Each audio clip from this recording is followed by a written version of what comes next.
How to change region in Xbox PC. Hello guys, this is Atticus from AppHacks, and in today's video, I'll teach you guys how you can change region in your Xbox PC. So let's just get started. So the first thing you'll want to do is open up any web browser and go to xbox.com.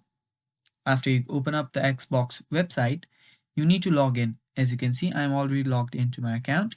So after you are logged into your account, what you'll need to do is tap on your profile icon on the top right. Now there you will see my Microsoft account. Tap on my Microsoft account and a new page will be redirected and opened. So here you'll need to go to your info. So what happens is when you change your region or your info in your Microsoft account, it will automatically get changed in your Xbox account. So they are interconnected. So just open this up and here you can see country or region. Tap on it.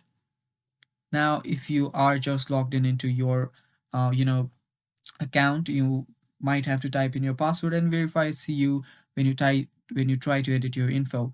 So after you do so, tap on your country and now you can change it to wherever you want.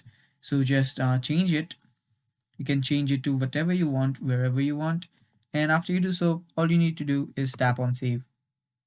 So after you do so, there you go. It's taking some time to load, but it will just change your region and you are basically good to go. So yeah, that is all for the video, guys. Thanks for watching. Stay tuned for more upcoming tutorial videos and bye bye. Take care.